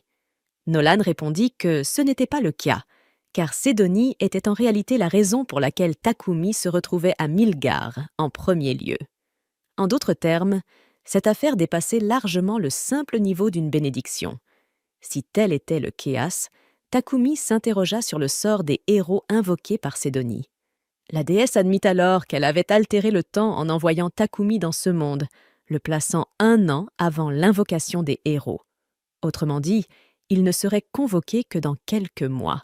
Le jeune homme était impatient de tout comprendre, mais la déesse déclara que le temps était écoulé et renvoya immédiatement l'humain. En se réveillant dans la chapelle, Takumi n'apprécia pas que la déesse ait esquivé sa question, mais puisqu'il n'avait pas l'intention de rencontrer les héros, peut-être que ce sujet n'était pas si important après tout.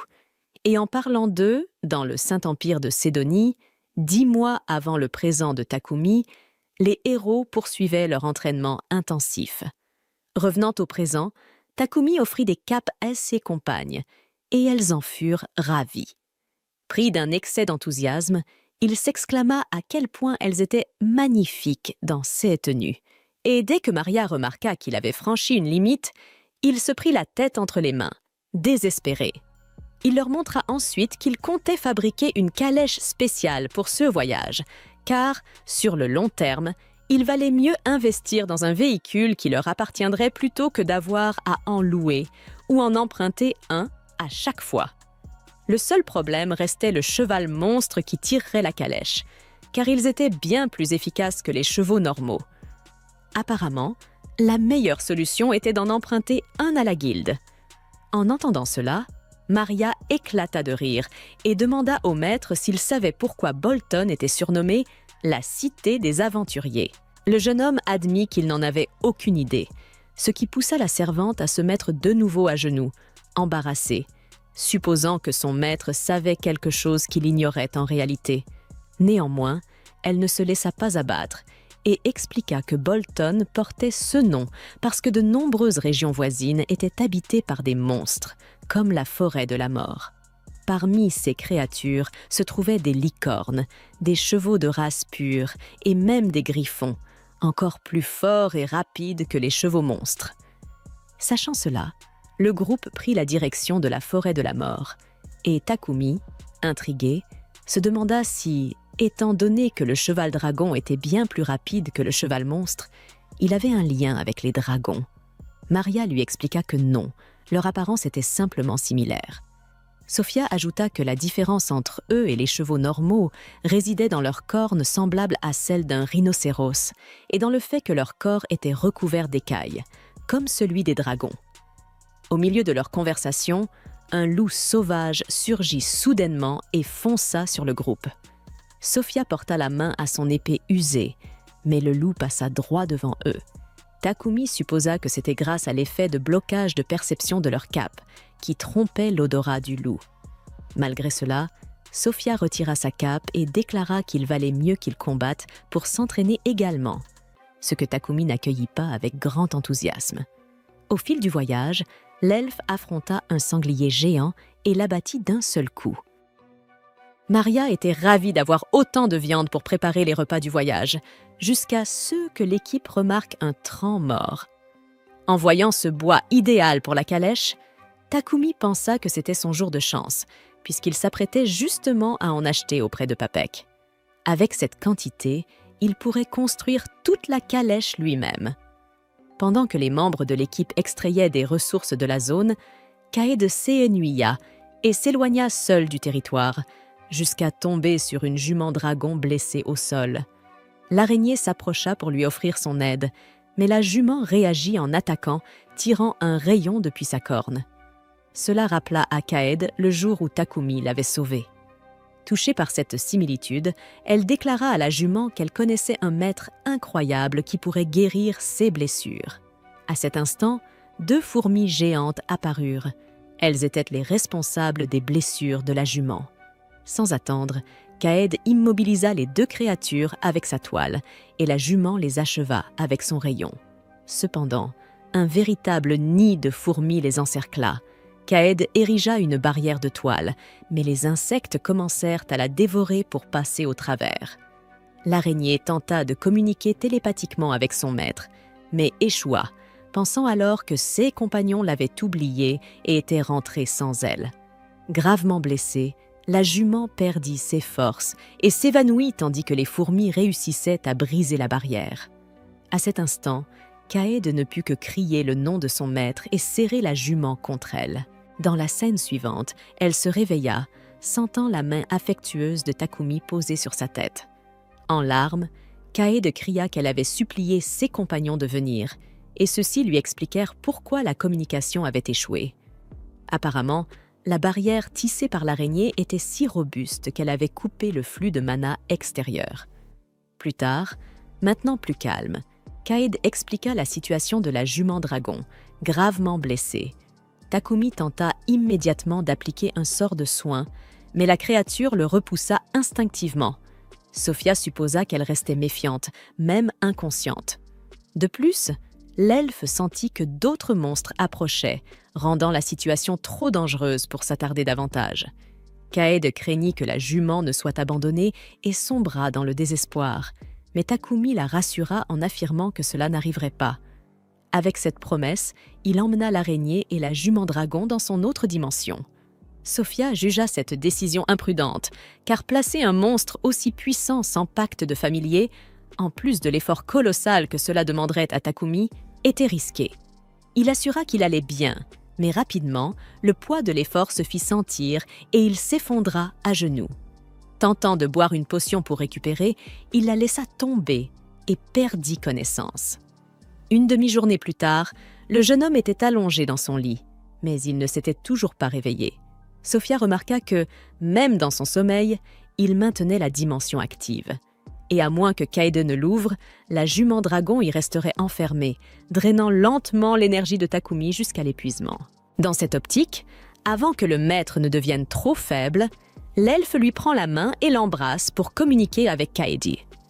Dans la dimension alternative de l'alchimiste, l'elfe demande si l'araignée peut enlever la jument, mais Kaed craint que la créature soit encore plus terrifiée d'apparaître soudainement dans un lieu inconnu. Cependant, Sophia explique que Takumi risque de mourir si rien n'est fait. Elle demande donc à son ami de créer la même barrière que dans la forêt, car, sans la vue des environs, la jument sera moins effrayée. Finalement, l'idée plaît à Kaed, qui promet d'aller jusqu'au bout de son plan. Ceci fait, Sophia annonce qu'elle va se rendre à l'entreprise Papek pour acheter des herbes médicinales pour les monstres. Cependant, Maria demande à assumer cette responsabilité afin que l'elfe puisse s'occuper de Takumi. Ainsi, lorsque la servante humaine part, Takumi ressent inconsciemment une chaleur dans sa main gauche, en même temps qu'il entend les voix de ses amis au hasard des moments qu'ils ont passés ensemble. Cela lui fait comprendre qu'il est temps de se réveiller. Lorsqu'il effleure son torse, il voit que la chaleur dans sa main était tenue par Sophia. Voyant que l'humain s'est réveillé, l'elfe se montre surpris et soulagé, tandis que le maître affirme être heureux d'être venu avec ses compagnons. Dehors, Maria observe la scène avec des yeux pétillants, tandis que Takumi doit aller voir la jument dragon. Bientôt, ils se rendent tous à la barrière de Kaed, et constatant que la créature a bien récupéré, l'alchimiste lui demande si elle veut se lier d'amitié avec lui, comme elle l'a fait avec Kaed. À ce moment, le garçon active sa capacité à apprivoiser la jument, puis l'électricité de la corne passe dans le cercle magique qu'il a ouvert. Cela fait, Takumi conjure la haute guérison et régénère complètement sa nouvelle partenaire. Kaede demande quel sera son nom. Se rappelant qu'il avait nommé l'araignée en raison du motif de feuilles d'érable sur son abdomen, l'humain nomme la jument Tsubaki, un camélia qui a des feuilles toute l'année et qui fleurit de fleurs rouges et blanches. Maria trouve ce nom magnifique et les autres compagnons sont du même avis. Tsubaki approche son museau pour que Kaede le caresse. Enlaçant la jument, l'araignée raconte qu'elle s'est sentie seule, triste et effrayée lorsqu'elle s'est blessée dans la forêt, mais que tout a changé lorsque le maître est venu à son secours. Pour consolider ce bonheur, Maria invite tout le monde à un dîner spécial qu'elle va préparer. Et bien sûr, tout le monde accepte immédiatement l'invitation. Quelques jours plus tard, Takumi décide de rendre visite à son ami forgeron parce qu'il veut fabriquer des fers à cheval pour Camélia et qu'il y a aussi du travail à faire dans la calèche. Sophia s'inquiète que Takumi travaille trop ces derniers temps parce qu'il a récemment reçu une commande de réfrigérateurs et de potions de la part du marchand Paypick. Elle lui demande de se reposer car il n'est pas encore complètement remis de l'incident avec Camélia, mais Takumi lui assure qu'il ira bien. Il décide de rendre visite à la guilde des aventuriers et trouve un garçon en train de faire du bruit à propos d'un monstre. Takumi demande le thé au réceptionniste, qui lui donne un croquis approximatif d'un monstre que beaucoup de gens prétendent avoir vu dans la ville. Il ne croit pas que leur rapport soit exact et comme il n'y a pas eu de dégâts jusqu'à présent, la guilde n'a rien fait non plus. Il demande ensuite à Takumi ce qu'il fait et apprend qu'il est venu enregistrer un autre animal de compagnie. Le réceptionniste promet qu'il ne sera pas surpris par le monstre que Takumi lui présentera. Takumi ouvre la dimension de poche et Camélia en sort la tête avec Maple sur le dos. Et le réceptionniste terrifié fait immédiatement correspondre leur silhouette avec le croquis du monstre. Tous les membres de la guilde commencent à paniquer en reconnaissant la combinaison de camélia et d'érable comme étant le monstre qu'ils ont vu. Et avant même que Takumi ne puisse comprendre, le maître de la guilde lui dit sévèrement de venir à son bureau. De son côté, Sophia rend visite à la marchande d'esclaves à laquelle elle a appartenu et lui demande si elle a un esclave qui pourrait aider Takumi dans son travail technique. La maman gothique lui répond qu'elle n'a personne qui convienne pour l'instant, mais qu'elle essaiera de contacter ses amis dans le milieu pour voir s'ils peuvent l'aider. La maman gothique remarque que Sophia a beaucoup changé depuis qu'elle a signé un contrat avec Takumi. Sophia ne comprend pas ce qu'elle veut dire, alors elle la remercie et repart, où elle tombe sur Maria qui est en train de faire ses courses. Elle décide d'aller chercher Takumi chez le forgeron, mais elles sont stupéfaites lorsqu'elles le voient dormir sur un tas de bois et bousculer une bûche dans son sommeil. Le forgeron explique aux filles que Takumi était trop épuisé, mais qu'il a continué à travailler dur et qu'il était donc normal qu'il s'effondre à mi-chemin. Il dit qu'il n'y a pas de danger pour lui en ce moment, mais que s'il continue son programme de travail toxique, il pourrait s'endormir pour toujours. Quoi qu'il en soit, le lendemain, Takumi achève son luxueux carrosse. Et les filles sont abasourdies lorsqu'elles découvrent que le carrosse est plus grand à l'intérieur. Takumi leur explique qu'il a beaucoup regardé Doctor Who dans son enfance et qu'il a donc utilisé la magie spatiale pour agrandir l'intérieur de la voiture. Il s'agit d'une véritable maison dotée d'un système anti-choc qui ne s'ébranlera même pas pendant le voyage. Sophia dit que ce doit être le carrosse le plus luxueux de tout le continent.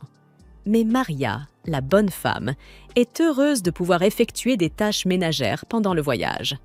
Peu après, elles partent pour la capitale et Camélia court rapidement en tirant le carrosse.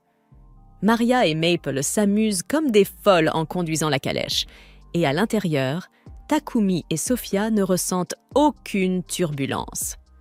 À force de courir, Camélia monte rapidement en niveau et bientôt, Takumi et son groupe rejoignent Papek et Lord Godwin. Papek est intéressé par le carrosse de Takumi. Et dès qu'il entre à l'intérieur, il s'empresse de parler des caractéristiques luxueuses du carrosse. Il commence à demander des détails à Takumi, et promet de lui donner un bon prix pour apprendre les secrets de la voiture, mais Godwin le frappe d'un coup de karaté et lui dit de garder ça dans son pantalon. Papek se calme un peu après cela, et Godwin commence à faire l'éloge de la voiture de Takumi. Il dit que c'est vraiment la chose la plus étonnante qu'il ait vue récemment, et que s'il a un tel attelage, sa réputation et celle de son territoire augmenteront considérablement. Takumi se rend compte que même Godwin veut qu'il fabrique un carrosse, mais il n'est pas prêt à apprendre le montant que le noble va payer pour cela. Godwin dit qu'il paiera volontiers 100 pièces de platine pour un tel carrosse, et Takumi fait dans son froc, car cela suffirait à faire de lui un milliardaire au Japon. Quoi qu'il en soit, ils partent rapidement en voyage, et après quelques jours, ils atteignent la capitale royale. Une fois arrivés à leur logement, Papek dit à Takumi qu'il devrait présenter une voiture comme celle qu'il possède au roi pour qu'il reconnaisse son talent. Il dit que lui et Godwin sont convaincus que si le roi voit le carrosse exceptionnel, il appréciera Takumi à sa juste valeur et le récompensera grandement. Comme leur rencontre avec le roi a lieu dans 5 jours, Papek pense qu'il sera difficile de créer un carrosse d'ici là. Il suggère à Takumi de commencer à travailler dessus dès son retour à la maison, mais Takumi dit qu'il peut le faire dans 5 jours parce que ce sera plus pratique pour tout le monde. Cependant, il a besoin de matériel et d'un lieu de travail, et Papek est plus qu'heureux d'arranger cela pour lui. Plus tard dans la journée, Takemi raconte aux filles l'idée de Papek et les informe qu'il a trouvé un endroit où il pourra travailler dans une grande entreprise d'esclavage appartenant à un certain Burton. Sophia a entendu ce nom de la bouche de sa maman gothique, et elle dit à Takemi que la société de Burton est assez fiable et célèbre. Takemi ne se préoccupe pas vraiment de cela et commence à chercher les plans de la voiture. Mais Sophia lui dit alors qu'il a besoin d'un assistant pour l'aider dans la production parce qu'il travaille trop dur. Takemi insiste sur le fait qu'il va bien, mais Sophia lui dit de mieux prendre soin de lui, car rien n'est plus précieux que sa santé. Elle lui conseille de consulter l'entreprise de Burton pour trouver un esclave qui puisse l'aider dans son travail, ce que Takemi décide de faire. Le lendemain, il rencontre le marchand d'esclaves Burton et lui dit qu'il veut quelqu'un qui puisse l'aider dans son travail lié à l'alchimie. Et l'homme a quelqu'un qui correspond exactement aux critères. Pendant ce temps, Sophia et Maria attendent à l'extérieur du bâtiment lorsqu'elles se rendent compte que Maple a disparu. Sophia décide de la retrouver et de la ramener avant qu'elle ne fasse une scène. Mais elle arrive un peu tard, car une fille renard s'est déjà pissée dessus en voyant Maple. Sophia gronde Maple pour s'être enfuie toute seule, puis aide la fille renard à se relever, qui commence à se sentir un peu gaie en la voyant. Sophia prend ensuite son livre et la fille renard commence à s'extasier en parlant de son intérêt pour l'alchimie. Sophia l'abandonne et emmène Maple à l'extérieur, mais elle tombe sur Takemi en chemin. Il dit à Sophia qu'il voulait qu'elle l'accompagne lorsqu'il rencontrerait une candidate à l'esclavage et elle accepte volontiers. Il s'avère que c'est Reiva, la fille renard, qui a parlé de Takemi à Bolton. Alors que Takemi parle à Reiva de son travail, elle commence à s'inquiéter, car jusqu'à présent, tout le monde l'a refusée. Personne n'a vu de valeur en elle parce qu'elle a trop à apprendre et parce qu'elle n'a pas pu trouver de travail. Elle n'a pas pu envoyer d'argent à sa mère malade. Takemi lui demande si elle a des connaissances ou de l'intérêt pour l'alchimie, et en pensant au fait que tout le monde lui a toujours dit que c'était une perte de temps, Reiva se tait. Mais Sophia décide de l'aider et dit à Takemi que Riva étudie l'alchimie et la magie de son côté. Il est curieux d'en savoir plus sur ses progrès, et il s'avère qu'ils sont tous les deux au même niveau d'alchimie. Ils s'entendent immédiatement et parlent de choses complexes que personne d'autre ne comprend, puis Takumi donne à Reiva un cercle d'alchimie pour tester ses connaissances. Reiva commence immédiatement à analyser le cercle et se rend compte qu'il s'agit de la recette pour faire des bonbons, mais elle n'arrive pas à trouver ce que cela signifie exactement. Elle essaie de chercher des réponses dans le livre, mais il n'y a rien dedans. Elle devient désespérée car elle craint d'être à nouveau rejetée. Mais à la fin, elle ne trouve rien et se met à pleurer. Elle dit à Takumi que le cercle d'alchimie parle d'un ingrédient qu'on n'utilise pas dans sa ville natale et s'effondre, pensant qu'elle a gâché une autre chance d'obtenir un emploi. Mais Takumi se lève et lui tend la main, l'invitant à se joindre à sa fête. Reiva est choquée d'entendre cela car elle n'a pas répondu à sa question. Mais Takumi lui assure qu'elle a montré suffisamment de compréhension de l'alchimie pour réussir son test. Le marchand d'esclaves utilise le sort de contrat pour transmettre la propriété de Reiva à Takumi, qui lui dit qu'elle recevra un salaire journalier et des augmentations en fonction de S capacité. Reiva lui demande d'envoyer tous ses salaires à son village, qui est très pauvre, ce qui surprend Takumi. Reiva explique qu'elle s'est vendue comme esclave pour gagner un peu d'argent pour sa famille, mais que cela ne va pas durer longtemps et qu'elle veut continuer à aider sa mère et son jeune frère. Takumi est un peu déconcertée, car si Reiva ne peut pas gagner d'argent, elle ne pourra jamais acheter sa liberté en tant qu'esclave pour dette. Mais Sophia lui dit d'accepter ses conditions. Elle pense qu'en travaillant sous les ordres de Takumi, Reiva deviendra plus compétente et que son niveau de salaire augmentera considérablement. Même si elle ne pourra jamais se libérer de l'esclavage, elle sera heureuse de servir un maître tel que Takumi. Sur CE, Takumi emmène Reiva rencontrer le reste de son équipage, et Maria et Maple sont tellement excitées qu'elles effraient Reiva. Il leur demande de se calmer et de bien se tenir, mais elles lui répondent qu'elles voulaient simplement accueillir chaleureusement la nouvelle venue. Reiva est touchée par leur honnêteté et leur enthousiasme, et elle pense qu'il sera amusant de travailler avec elles.